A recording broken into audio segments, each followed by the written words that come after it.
Palavra da Verdade, com Hernandes Dias Lopes. Hoje nós vamos dar continuidade ao estudo do livro de Abacuque, trabalhando Abacuque capítulo 1, versos de 1 a 4. Eu peço que você abra sua Bíblia comigo nesse texto e vamos então hoje começar a exposição do livro. Outrora fizemos a introdução, agora vamos entrar na exposição deste livro dos profetas menores chamado Abacuque. Abacuque capítulo 1, versos de 1 a 4.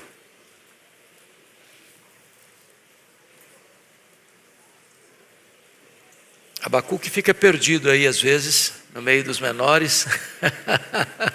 Se ajuda, fica entre Naum e Sofonias. Eu não sei se ajudou. Na minha Bíblia está na página 799. Não sei aí na sua se também ajuda.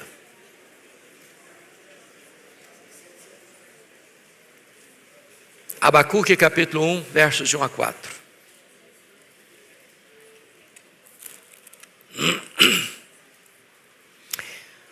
Está escrito o seguinte: sentença revelada ao profeta Abacuque. Até quando, Senhor, clamarei eu, e tu não me escutarás? Gritar-te-ei violência, e não salvarás. Porque me mostras a iniquidade e me fazes ver a opressão? Pois a destruição e a violência estão diante de mim. Há contendas e o litígio se suscita. Por esta causa a lei se afrouxa e a justiça nunca se manifesta. Porque o perverso cerca o justo, a justiça é torcida. Eu quero conversar com vocês sobre o tema um homem em crise com Deus e com os homens. Um homem em crise com Deus e com os homens. Quando eu leio o livro do profeta Abacuque, concluo que Abacuque ainda hoje está nas ruas, está nas universidades, está nos parlamentos, está nas cortes, está na grande mídia, está dentro do nosso coração. Porque as angústias deste homem são as nossas angústias. Os dilemas deste homem são os dilemas do homem contemporâneo. As crises que ele vive são as crises enfrentadas nas ruas, nas discussões universitárias, entre os juristas, por que não dizer nas cortes mais egrégias do país. Os dilemas que ele vive são os dilemas dos parlamentares, mas sobretudo são os dilemas do seu, do meu, do nosso coração. E eu queria, à guisa de introdução, destacar 3 pontos antes de entrar na exposição. Primeiro, os desobedientes, os rebeldes, os que estão na contramão da orientação de Deus, certamente colherão um dia seus frutos amargos. Nem sempre Deus pune o transgressor no ato da sua transgressão. E alguns acham que, por terem escapado dos seus crimes quando os praticaram, poderão continuar nos seus crimes sem ser apanhados, ou pelas mãos da justiça humana, ou pelas mãos da justiça divina. O fato de Deus nem sempre sentenciar o pecador no ato do seu pecado, não significa, entretanto, dizer que essas pessoas escaparão, que elas não colherão os frutos da sua semeadura insensata. O que está acontecendo aqui é exatamente isso. A nação está assodadamente pisando no acelerador rumo à corrupção, à violência, à injustiça, à maldade, achando que está tudo bem, achando que nada acontecerá com eles, achando que a mão de Deus não os apanhará e que o tribunal de Deus não os julgará. Mas enquanto eles estão concentrados em pecar, Deus está concentrado em trazer a Babilônia para ser o chicote da sua disciplina ao seu próprio povo. Segundo ponto de introdução: os líderes insensatos são maldição para a nação e não bênção para o povo. Irmãos amados, há uma estreita correlação, biblicamente e historicamente, entre a liderança e o povo. A Bíblia já diz isso. Quando o justo governa, o povo se alegra. Mas quando o ímpio governa, o povo geme. Sempre que se levantou um rei ímpio, mau, perverso, injusto em Israel ou em Judá, a nação sofreu as consequências. Nós não estamos falando mais de Israel, ou seja, não estamos falando mais das 10 tribos do norte. Essas 10 tribos já tiveram o seu destino lavrado. Em 722, lá no período de Ezequias, aqui em Judá, a Assíria levou as 10 tribos para o cativeiro.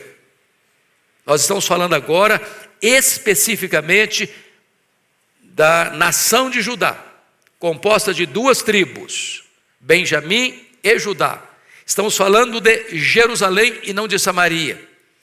Estamos falando daquela nação que alterna no governo homens piedosos e homens perversos. Porém, depois da morte de Josias, o último rei piedoso de Judá, a nação entrou numa descida vertiginosa para o abismo. Porque quando morre Josias, o seu filho Joacás governa, ele é muito mau. Depois governa Jeoaquim, foi muito mau. Depois governa Joaquim, foi muito mau. E depois governa Zedequias, e aí encerra o ciclo de Judá. A Babilônia toma a cidade de Jerusalém e leva o povo para uma amarga escravidão de 70 anos. Aqui está o ponto que eu gostaria que nós sempre parássemos para pensar. Quando um rei, quando um governante, seja ele rei, seja ele primeiro-ministro, seja ele presidente, ou num contexto mais próximo, seja ele um governador, ou mais próximo ainda, seja ele um prefeito, sempre que a liderança se afasta de Deus, se rebela contra Deus, aceita o mal, é instrumento do mal, coopera para que o mal prevaleça, a nação toda sofre os esbarros, o revés, as consequências dessa administração insensata, perversa e opressora. Terceiro ponto que eu levanto à guisa de introdução é que a soberania de Deus na história não é plenamente compreendida, mesmo pelos homens mais piedosos. É o caso de Abacuque. Porque Abacuque está em crise primeiramente com Deus. Porque ele vê a sua nação chafurdada na lama, assodadamente caminhando rumo ao desastre. A sociedade tornou-se um campo de guerra, onde o maior oprime o menor, onde a violência está nas ruas, onde as cortes, em vez de colocar as coisas em ordem, fazendo prevalecer a lei, para que o injusto não oprima o justo, o poderoso não oprima o fraco. As cortes estão de mãos dadas com a violência, estão compradas pelos poderosos. A lei é torcida, a justiça não é feita, e ele está em grande crise com Deus. Deus, o Senhor não vai fazer nada, o Senhor não vai agir, o Senhor não vai intervir, o Senhor não vai botar o pé no freio enquanto a nação pisa no acelerador rumo ao desastre. Essa era a primeira crise. Mas a segunda crise é maior que a primeira. é que quando Deus responde a ele, Deus diz o seguinte: eu estou agindo sim. Eu estou preparando os caldeus. Estou preparando a Babilônia, uma nação amarga e impiedosa. E essa nação virá. E essa nação vai tomar Jerusalém. E essa nação vai levar o povo para o cativeiro. E essa nação vai ser a vara da minha ira para disciplinar o meu povo. E ele entra mais em crise ainda. Porque ele não compreende, não entende como Deus pode usar alguém pior do que o seu próprio povo para disciplinar o seu povo. Às vezes, meus irmãos, a soberania de Deus não se encaixa com a nossa teologia, ou pelo menos com a nossa visão. Como essas trevas não se encaixam com a luz que acaba de chegar. Às vezes nós entramos em crise também. Eu não sei se você, como eu, mas quem que aqui está angustiado com o que acontece com o Brasil? Será que só eu sozinho ou tem mais alguém? Então Abacuque se levanta nesta manhã para ser o nosso professor. Seria apenas o instrumento de Deus, mas a voz é de Abacuque. Vamos à análise do texto. Primeiramente, os dramas existenciais de um profeta em crise. Abacuque é um profeta e é um intercessor. Antes de trazer a palavra de Deus para o povo, ele leva os dramas do povo a Deus. E eu chamo a sua atenção para um profeta que está em alarme por 3 razões. Primeiro, o drama de receber uma mensagem pesada da parte de Deus. Com a Bíblia aberta aí, vamos ao verso 1. Ponha na tela, filho, o verso 1, por favor. Vamos juntos? Sentença revelada ao profeta Abacuque. Essa palavra sentença no hebraico, a palavra massá, significa literalmente peso, fardo, algo muito pesado, uma carga esmagadora, algo que achata. Ou seja, o que ele está recebendo não é pesquisa, não é investigação, não é análise humana, não, ele recebe. É Deus quem revela. É Deus quem abre as comportas do céu e diz: é isso que você vai pregar. É isso que você vai anunciar. E quando ele ouve o que Deus tem para falar, ele não pode entender outra coisa senão uma sentença pesada, que vem de Deus, à sua nação. Que nação? A nação do pacto. O povo da aliança. Então, preste bem atenção, ele não cria mensagem, ele não inventa mensagem, ele recebe a mensagem. E essa mensagem é tão pesada que o seu contemporâneo, Jeremias, por causa desta mensagem, foi preso. Essa sentença é tão pesada que por causa desse tipo de mensagem, o profeta Isaías foi cerrado ao meio. E a sentença é tão pesada que aqueles que se levantam hoje ainda para entregá-la à nação, sofrem certamente as consequências, por serem taxados talvez de inimigos da pátria.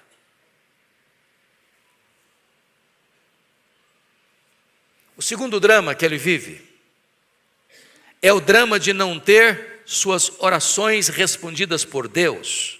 Vamos ler o versículo 2, se possível ponha na tela para toda a igreja acompanhar comigo. Vamos juntos? Até quando, Senhor, clamarei eu, e tu não escutarás? Gritar-te-ei violência, e não salvarás. Então a oração de Abacuque foi feita, ou é fruto de uma reação à desolada situação do seu povo. Ele está gritando E esse até quando é um grito de desespero. Jesus, Deus, eu estou falando, eu estou vendo, a coisa está acontecendo, está aí nos noticiários, as mídias sociais estão aí divulgando todo dia, toda hora. Não é uma coisa escondida, não é uma coisa velada, não. A coisa vazou, a coisa está aí despejando em catadupas, as informações são terríveis, a realidade é pior ainda. O que está nos bastidores talvez ainda é mais terrível do que já está revelado. E o senhor não vai fazer nada? O senhor não vai agir? O senhor não está ouvindo, não? O senhor não está vendo, não? E o que ele está vendo?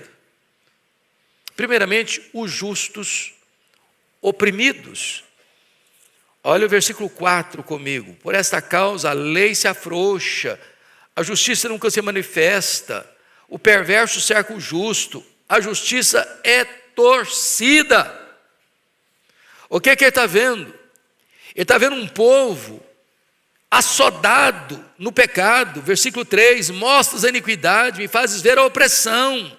A destruição e a violência estão diante de mim, a contenda, a litígio, o litígio se suscita. O que ele está vendo? Ele está vendo idolatria, o capítulo 2, versículo 18. Que aproveita o ídolo, visto que o seu artífice o esculpiu, é imagem de fundição, mestra de mentiras, para que o artífice confie na obra, fazendo ídolos mudos. Ele está vendo os pobres sendo oprimidos. E eu pergunto a vocês, nós estamos vendo a mesma coisa?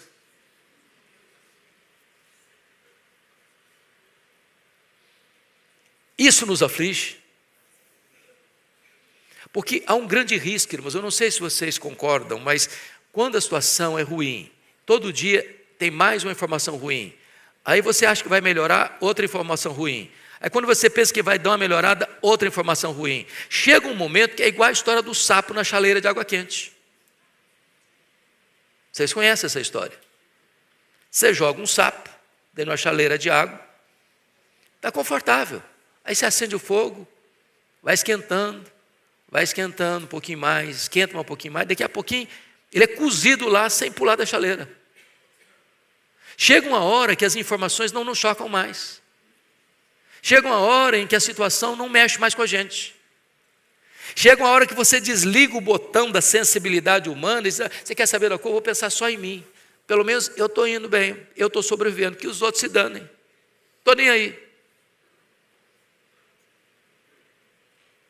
A situação do profeta é que ele vê a situação do seu povo, e ele está gritando, até quando, Senhor? Até quando, Senhor? Até quando, Senhor? E as coisas não estão mudando. Um aspecto aqui, a oração de Abacuque foi oração de grande emergência. Você pode repetir comigo o versículo 2? Põe na tela, filho, para a gente voltar à leitura do verso 2. Vamos juntos. Até quando, Senhor, clamarei eu, e tu não me escutarás? Gritar-te-ei violência, e não salvarás. Sabe o que ele está dizendo para Deus? Deus, será que eu sou mais interessado na justiça do que o Senhor? Será que eu sou mais sensível do que o Senhor? Será que eu estou numa situação mais avançada de cuidado da sociedade que o Senhor? O Senhor não está vendo não, o Senhor não está sentindo não. Por que Deus não age? Por que os ímpios prosperam? Por que os maus tentam a Deus e escapam? Por que o justo é oprimido e o injusto não é punido? O justo é que ainda sofre mais consequências.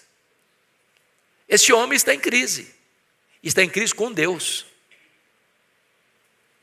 Parece que a forma de Deus agir não está batendo com a teologia que ele tem acerca da pessoa de Deus. Terceiro, a oração de Abacuque se esbarra no silêncio de Deus. Até quando, Senhor, clamarei eu, e tu não me escutarás? Sabe quando você grita A única voz que você escuta é o eco do seu desespero. Aliás, esse é um tema recorrente na Bíblia e perturbador: o silêncio de Deus. Posso lhes garantir que o silêncio de Deus grita mais alto nos ouvidos da nossa alma que o ruído mais barulhento das circunstâncias mais adversas. Esse foi o drama, por exemplo, de Jó. Lembram de Jó? Quando ele sofre 5 golpes na vida. A vida financeira, a saúde, os filhos, o casamento e as amizades. E em virtude desse ataque frontal que o joga ao chão, ele faz a Deus 16 perguntas: por quê? E ele faz 34 queixas a Deus. E a resposta que ele tem diante do seu drama é o total silêncio de Deus. Esse é o drama de Davi, quando no Salmo 22, ele vai também erguer a sua voz. No versículo 2 diz: Deus meu, clamo de dia e não me respondes, também de noite, porém não tenho sossego.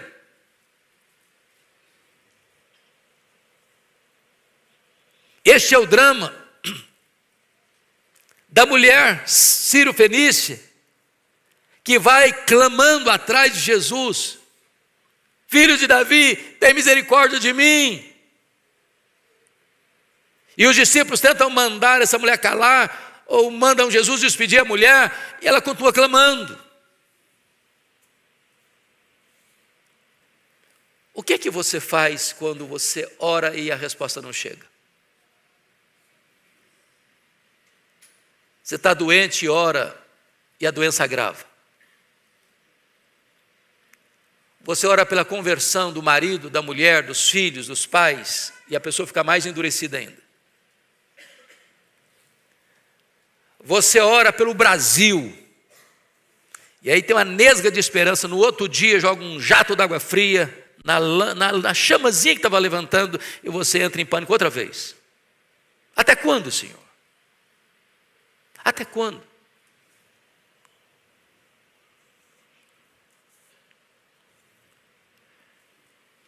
Quarto, a oração de Abacuque se esbarra na demora de Deus. Porque o silêncio, ele é perturbador quando ele se estica.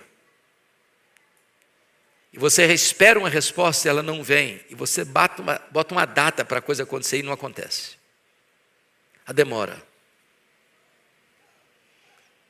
Ele está aflito, como um dia Marta ficou aflita porque Jesus não chegou. Diante de um veemente pedido dela: está enfermo aquele a quem amas e ele não chega. Talvez este é o seu, este é o meu, este é o nosso drama ainda hoje. Mas, terceiro ponto que eu quero levantar é que o drama de Abacuque é o drama de ver sua geração atolando-se no pântano da corrupção. Vamos voltar os nossos olhos para o verso 3. Põe na tela para nós lermos de novo, verso 3. Vamos juntos? Porque me mostras a iniquidade e me fazes ver a opressão, pois a destruição e a violência estão diante de mim, há contendas e o litígio se suscita. Irmãos, a Bíblia é tão incrível que se esse versículo fosse estampado na Folha de São Paulo, no Estadão, no Globo, nos periódicos semanais ou nos telejornais mais vistos no Brasil, diríamos que nós estamos tirando uma radiografia do que está acontecendo hoje, aqui. E o profeta escreveu cerca de 600 anos antes de Cristo. E ele está fazendo uma radiografia, um diagnóstico do que nós estamos vivendo hoje. É por isso que a Bíblia é tão atual. Ela escreve a história antes dela acontecer. Isso prova uma coisa, é que o homem é corrompido por natureza.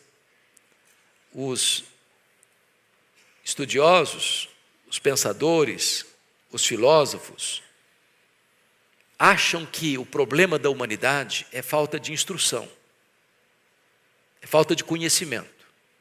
Então, dê instrução para o homem, seus problemas estarão resolvidos. Isso é um engano. Essa foi a tese do positivismo. Quem pode negar que nós somos uma geração de autoconhecimento?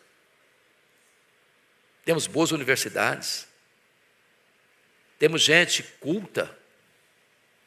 Quem de nós pode duvidar que o poder legislativo, o executivo e judiciário, com as suas exceções, é claro, esses poderes são ocupados por homens cultos, passaram por boas universidades, granjearam um bom conhecimento. Eles são melhores por isso? São mais éticos por isso? Será que as pessoas só erram porque são ignorantes, analfabetas? Ou as pessoas que alcançaram o pináculo da vida estudantil são melhores moralmente, eticamente mais aprovadas? E aí você começa a perceber que a corrupção está instalada. Não é lá nos coitadinhos que não tiveram acesso à escola, os que ganham um salário mínimo, os que levantam 4 horas da madrugada para pegar 3 conduções para chegar no emprego. A corrupção não é promovida pelos boia-frias. Não, é por aqueles que estão no alto comando, os doutores mais afamados, os ricos mais bem articulados, os que não têm qualquer pejo de roubar dos velhinhos do INSS para ostentar aviões, carros de luxo. E o profeta está aqui com o seu coração apertado, ao olhar para a sua nação e diagnosticar essa violência, essa injustiça, essa opressão.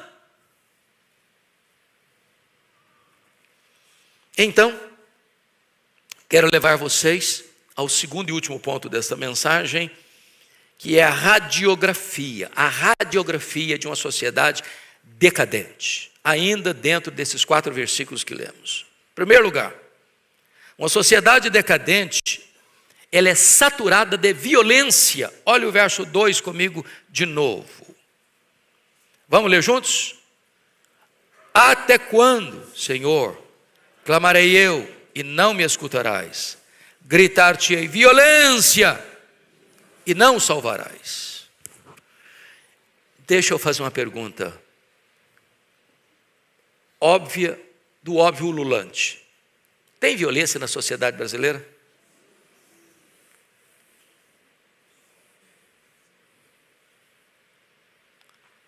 Onde você afirma e fala do crime organizado. A sociedade está desorganizada, mas o crime está organizado. As leis estão frouxas para os maus. Talvez para o justo, o nó está mais apertado ainda.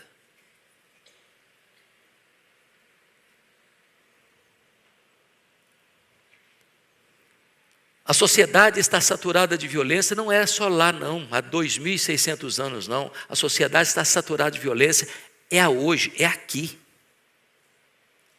Hoje não tem nada mais insano, e vocês sabem disso, de você sair à rua e você ter medo do seu semelhante. Quem sai hoje andando pelas ruas de São Paulo assim, tranquilo, com dinheiro no bolso, telefone celular, tranquilo, dá um passeio, 11 horas da noite. Você faz isso? Você tem segurança? Não é uma loucura esse negócio? O homem tornou-se o lobo do próprio homem. A violência está nas ruas. Mas a violência não está só nas ruas, não. A violência está nos palácios. A violência está nas cortes. A violência está nos tribunais. A violência está nos mercados. A violência está nos meios de comunicação de massa. A violência está nas mídias sociais. Nós vivemos esse ambiente terrível dos cartéis do crime, do narcotráfico.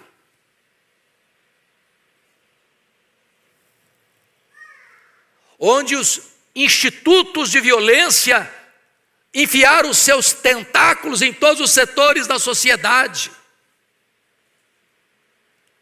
Onde os coitados, os velhinhos, dentre os quais me incluo, estão sendo saqueados, roubados, por aqueles que deveriam protegê-los. E você vê as CPIs sendo destampadas e algumas pessoas sendo blindadas. Esse aqui não pode ir, esse aqui não pode ir, esse aqui não pode ir. E onde você vê pessoas multibilionárias tirando o pão da boca do faminto para ostentar o seu luxo. O grande problema é que o profeta Abacuque está vendo essa cena. E ele está vendo essa cena com uma pergunta que o aflige demais. E eu não sei se aflige a você, a mim aflige. E a pergunta dele é: até quando, Senhor, clamarei eu, e tu não escutarás? Gritar-te-ei violência, e não salvarás. E de repente, quando você vê abrir uma portinha de esperança, no outro dia está fechada. Porque aquela frechinha que se abriu era mais um jogo, era mais um artifício para tirar o oxigênio da esperança do povo. E é isso que ele está vivendo. Segundo lugar, uma sociedade decadente, ela é dominada pela iniquidade e não pela virtude. Vamos ler de novo o verso 3, por favor, ponha na tela. Verso 3. Toda a igreja comigo. Por que me mostras a iniquidade, me fazes ver a opressão? Pois a destruição e a violência estão diante de mim. Há contendas e o litígio se suscita. Veja você que o problema do profeta não era apenas ver a presença do mal, mas a procedência dele. De onde estava vindo o mal? Que o aflige, que o incomoda. O mal que ele está vendo não é da Babilônia, não é nem da Síria. De onde está vindo o mal que está afligindo a ele? Da sua própria nação, do seu próprio povo.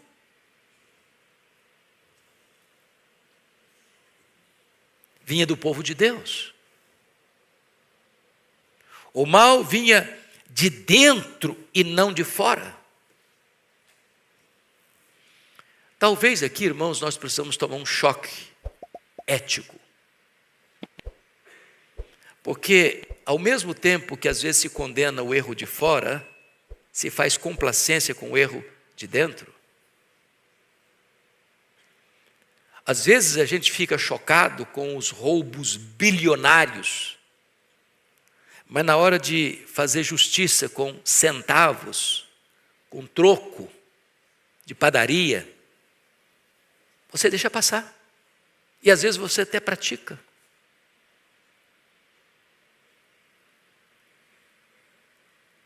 Notem vocês que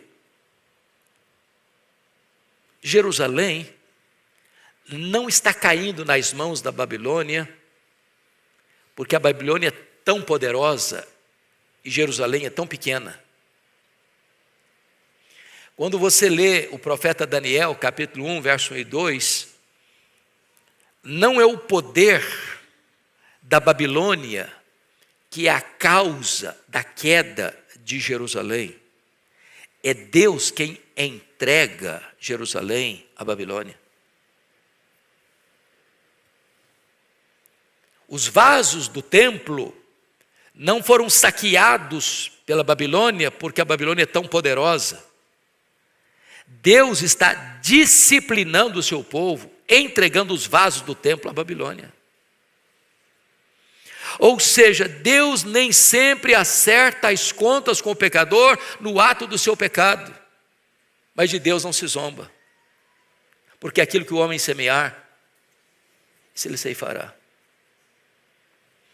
Então, pense comigo, por exemplo, na questão do Império Romano. Você tem, na linguagem de Daniel capítulo 2, aquela grande figura que Nabucodonosor sonha, a cabeça de ouros, peito, e os braços de prata, o quadril de bronze, e as pernas e os pés de ferro, e os dedos de ferro e barro, e que uma pedra não lavrada por mãos bate nos pés dessa estátua, toda ela vira pó, e essa pedra cresce e alcança o mundo todo. Daniel 2 é uma profecia do que haveria na história da humanidade dos grandes impérios. Primeiro, cabeça de ouro, a Babilônia. Peitoral com os braços de prata, o Império Medo-Persa. Os quadris de bronze, o Império Greco-Macedônio. As pernas de ferro e os pés de ferro e barro, o Império Romano. Agora notem, que o Império Romano tem ferro e tem barro. E porque tem barro, ele é frágil, ele é vulnerável. E os historiadores afirmam isso, que o Império Romano, e não obstante o seu grande poder, ele estava podre por dentro. Podre por dentro. Por isso ele caiu na mão dos bárbaros. O que está acontecendo com Judá? O que está acontecendo com Jerusalém? É o povo de Deus, é o povo da aliança, mas se corrompeu por dentro. Em vez de ser luz para as nações, eles assimilaram os pecados das nações e se corrompeu. E porque se corrompeu, o pecado é o próprio dos povos, Deus vai entregar o seu próprio povo nas mãos da Babilônia, dos caldeus. E é isso que alarma o profeta, porque tem crise com Deus e com os homens. Primeiro a crise dele, meu Deus, o meu povo está pecando, a situação está terrível, eles estão assodadamente pisando no acelerador, rumo ao desastre, o Senhor não vai fazer nada. E quando Deus resolve fazer, a crise dele aumenta. Porque Deus responde para ele o seguinte: eu estou fazendo sim. Enquanto o meu povo está cuidadosamente pensando em fazer mal e mais mal ainda, eu estou trazendo um povo para discipliná-lo. Só que a Babilônia é pior do que Israel, pior do que Judá. Terceiro ponto, uma sociedade decadente, ela é marcada pelo domínio opressor dos fortes sobre os fracos. Volte a ler comigo o versículo 3, por favor. Põe na tela, vamos juntos. Todos, por que me mostras a iniquidade, me fazes ver a opressão? Pois a destruição e a violência estão diante de mim, há contendas e o litígio suscita. Então vamos entender o que significa isso. Opressão. Por que me mostras a iniquidade e me fazes ver a opressão? O que é opressão? O que você entende quando alguém oprime outra pessoa? Opressão é o domínio do forte sobre o fraco. É fruto do sistema corrompido de roubar do que pouco tem por aquele que mais tem.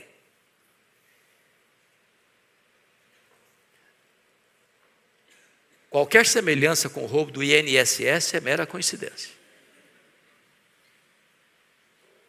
Quem roubaram os velhinhos? Alguém roubou os velhinhos para poder comer, estava passando fome, dizia, eu preciso comer também, então eu vou tirar um pouquinho daquele que tem para eu sobreviver. É isso que aconteceu? Para comprar carros de luxo? Para comprar jardins de luxo? Para comprar mansões de luxo? Para juntar dinheiro em paraísos fiscais? Opressão. Agora, ainda que a opressão fique sem a justiça dos homens, não ficará certamente sem a justiça divina. Ainda que os opressores não cheguem às barras dos tribunais dos homens, hão de estar diante do tribunal justo de Deus. É isso que o profeta Abacuque está levantando aqui. Quarto lugar. Uma sociedade decadente é onde estão presentes os sinais visíveis de destruição. Versículo 3 ainda. Pois a destruição e a violência estão diante de mim. Grife essa expressão, destruição. Eu pergunto a vocês, que tipo de destruição nós estamos vendo? Não só lá na sociedade de Judá, mas na sociedade brasileira ou nas sociedades das nações do mundo. Que tipo de destruição? Destruição de valores. Destruição de marcos absolutos. Destruição de quê? Da família. De princípios. Irmãos, a sociedade hoje não tolera absolutos, não tolera a verdade absoluta. Nós estamos vivendo hoje numa sociedade rendida à ditadura do relativismo. Me permita aqui uma análise. Aníbal Pereira Reis. Quem já ouviu falar em Aníbal Pereira Reis? Pouca gente. Aníbal Pereira Reis foi um padre convertido a Cristo. Talvez um dos maiores apologetas que o Brasil já conheceu.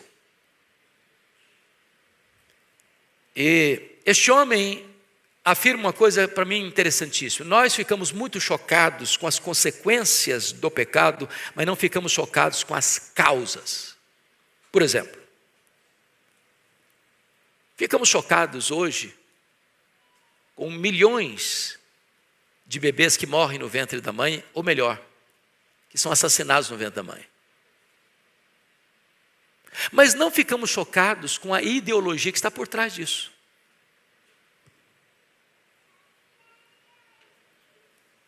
Existem pensadores que estão lá no ar-condicionado, engendrando ideias que, postas em ação, vão trazer desastres para a sociedade. Por exemplo, quando Adolf Hitler defende a tese da superioridade da raça ariana, ele está abrindo um precedente, então, para sacrificar 6 milhões de judeus. A uma raça que ele considerava sub-humana. Então a bomba mais poderosa do mundo não é a bomba de hidrogênio, não é a bomba atômica. A bomba mais poderosa do mundo é a bomba I. É a bomba das ideias. Porque as ideias é que põem em movimento as ações.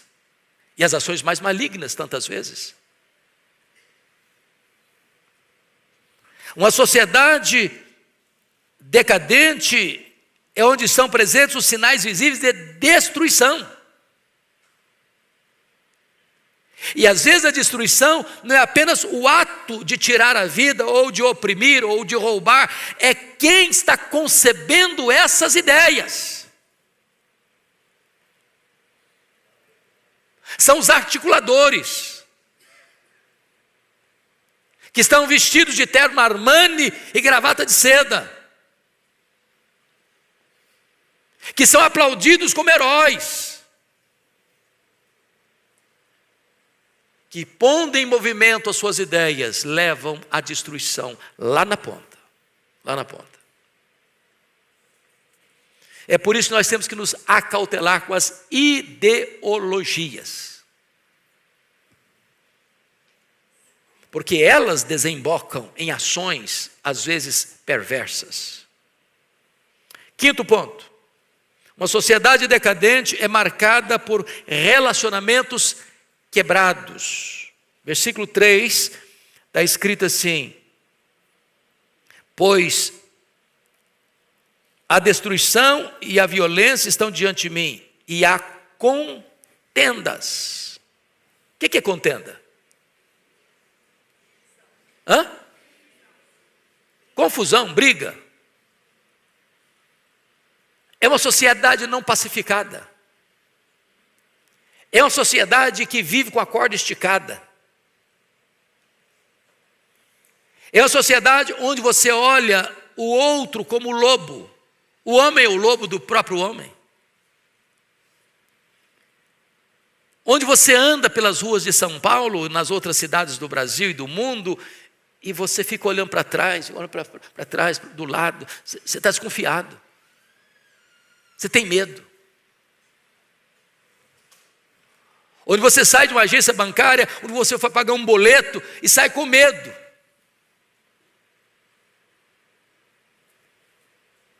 Contendas entre pessoas. E o texto ainda prossegue, e o litígio se suscita. Litígio, briga, facção, grupos.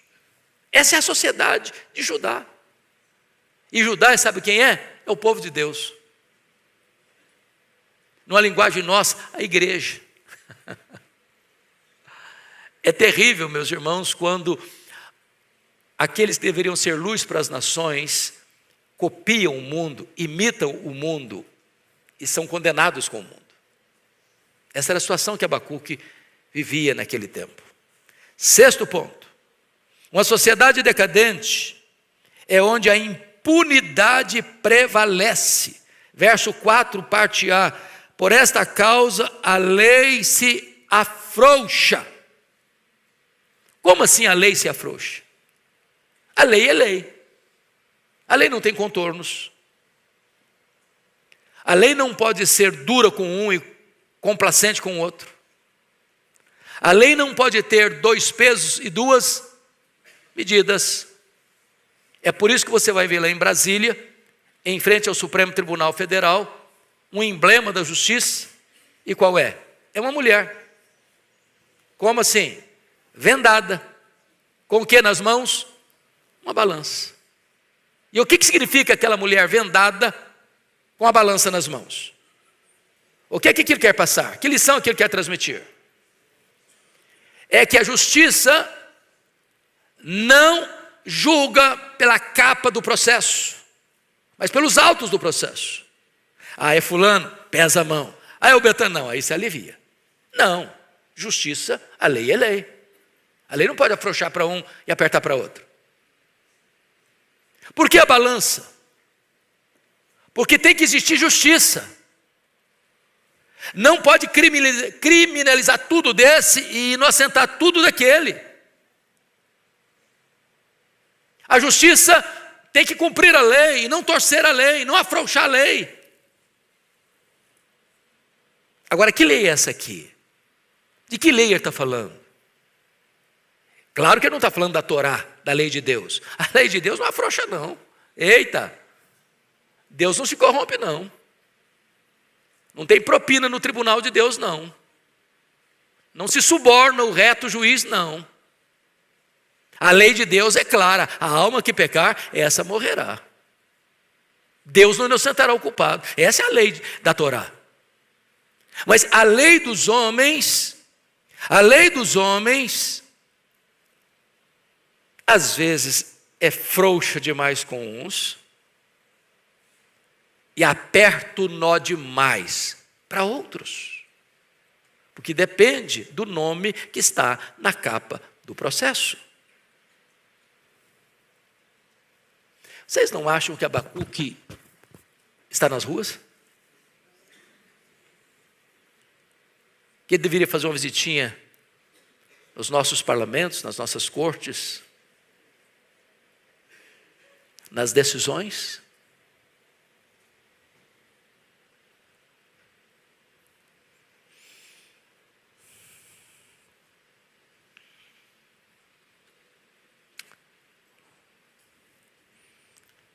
Quando eu fico olhando o cenário brasileiro, tão doloroso, eu não sei quanto a vocês, se isso aflige, porque às vezes a pessoa desliga também o botão da sensibilidade, né, para viver.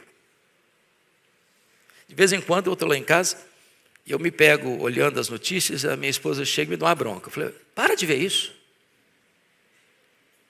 Eu sei que ela está dizendo para mim, está certo. Para de ver isso. Chega.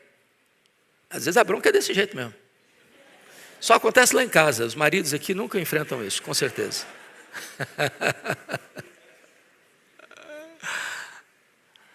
Mas tem hora que dá angústia.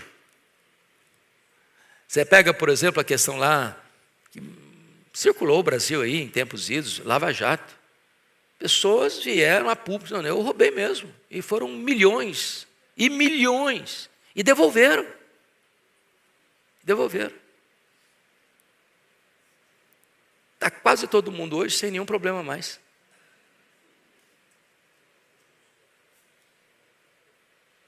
A lei se afrouxa. A justiça não é feita. E passa uma grande mensagem. O crime compensa. Essa era a sociedade de Judá. Não estou falando do Brasil não, gente. Estou falando de Judá. Tá? 7º lugar. Uma sociedade decadente é marcada por um poder judiciário impotente e corrompido. Versículo 4. Põe na tela para lermos, por favor. Vamos juntos? Por esta causa, a lei se afrouxa e a justiça nunca se manifesta. Porque o perverso cerca o justo. A justiça é torcida. A justiça nunca se manifesta. Isso é doloroso demais, não é não? A justiça nunca se manifesta. O que é que você espera da justiça? Que ela seja feita. A sociedade, ela é composta de tal maneira que se o fulano oprime o Beltrano pode reclamar a justiça e esperar que os seus direitos violados sejam devolvidos a ele. Esse é o papel da justiça. Mas o texto está nos informando que a justiça nunca se manifesta. Porque nesse caso de Judá, a justiça tinha lado. Ela tinha lado e não era o lado certo. Era para favorecer o perverso. Era para cercar, entrincheirar, encurralar o justo.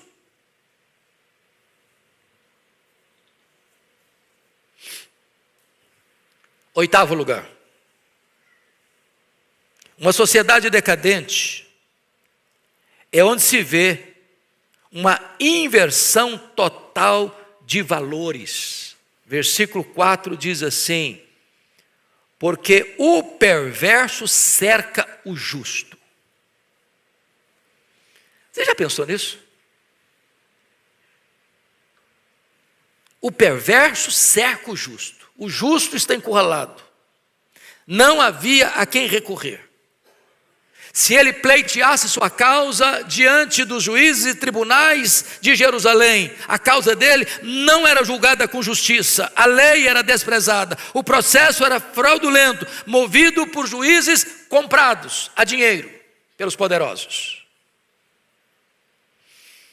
Portanto, dentro do nosso aparelhamento de Estado, você tem 3 poderes, desde Montesquieu, isso é assim: poder legislativo, poder executivo e poder judiciário. Se espera que esses três poderes sejam interdependentes, cada um cumpra a sua função e o seu papel, sem interferência um na vida do outro.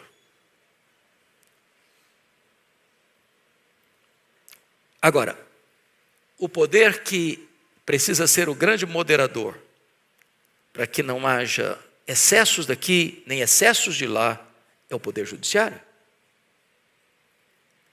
Ele põe os pingos nos is. Agora, quando esse poder, por razões muitas e às vezes não reveladas, se corrompe, passa a ter lado, afrouxa a lei para um, aperta demais para o outro, então esvazia-se o povo do oxigênio da esperança. É o caos, é a crise que se instala. Esse é o drama do profeta Abacuque. Essa era a realidade de Jerusalém, essa era a situação da nação de Judá. Mas eu termino com o último ponto. Uma sociedade decadente é onde os tribunais estão mancomunados com os criminosos para roubar o direito dos justos. Veja como termina o versículo 4. A justiça é torcida. A justiça é torcida. Portanto, a justiça não é mais justiça. A justiça recebe um outro nome: injustiça. Porque a lei se afrouxou para uns, apertou demais para os outros. E as decisões dos tribunais eram contrárias à lei, pois os juízes estavam de mãos dadas com os poderosos para oprimir os fracos. Esse foi o pecado, meus irmãos, que colapsou o reino do norte, as 10 tribos do norte, Israel, e este foi o pecado que colapsou o reino do sul, Judá, Jerusalém. Concluo com 3 aplicações muito breves. Primeiro, não fique indiferente ao caráter moral e espiritual do tempo em que você vive. Às vezes a gente tenta blindar a gente mesmo. Eu não vou ver mais nada. Eu não vou assistir mais nada. Eu já não consigo mais ver os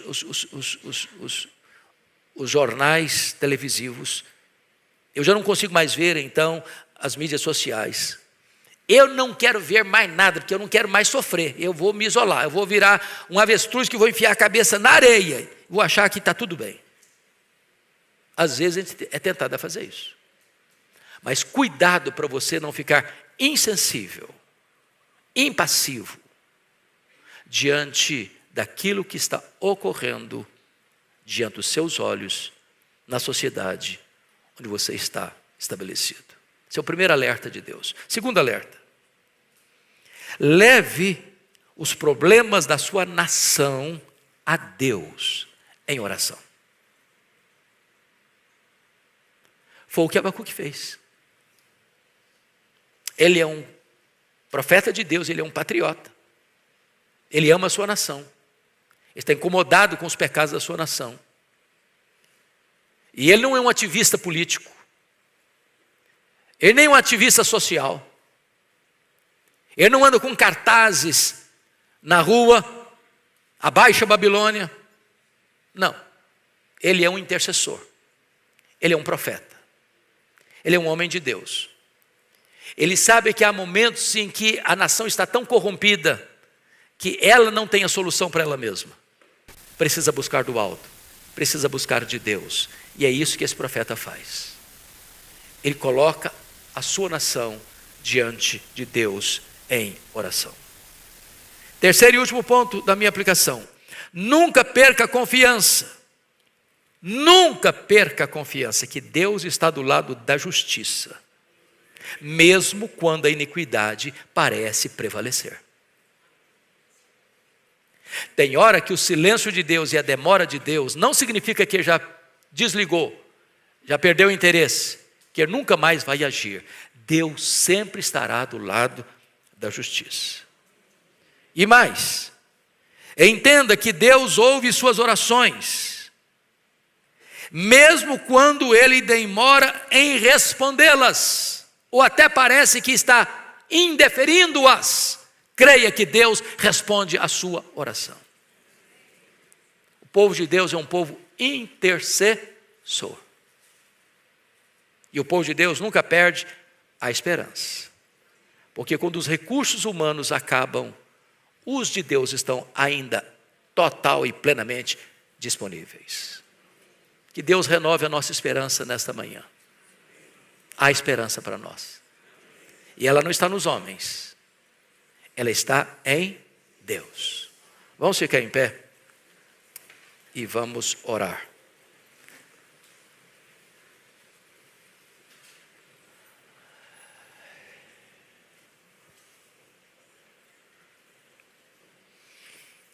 Ó Deus amado, nós te rendemos graças, porque a tua palavra é viva, atual e poderosa. Tu escreves a história antes mesmo dela acontecer. Às vezes, como Abacuque, ficamos também aflitos, até em crise, diante do cenário sombrio que olhamos e vemos na nação brasileira. Como Abacuque estava em crise quando olhava o cenário da nação de Judá. Às vezes, o que vemos é o mal prevalecer. É a injustiça erguer sua fronte cavernosa. Mas Deus, nós cremos que Tu és soberano. Nós cremos que Tu és o Deus que faz a justiça prevalecer. Porque Tu és o Deus que dá vida, o Deus que tira a vida, o Deus que exalta, o Deus que humilha, o Deus que põe no trono, o Deus que tira do trono. O Deus que governa o universo, as nações, a igreja, a nossa vida. Então, Deus, nesta manhã, renova a esperança no nosso coração. A confiança de que não importa a circunstância, Tu estás no trono e tem as rédeas da história em Tuas mãos. Ó Deus, nós clamamos pela nação brasileira. Nós clamamos pela Tua manifestação neste país. Tenha misericórdia de nós. Assiste-nos e socorre-nos. É a nossa súplica, em nome de Jesus. Amém.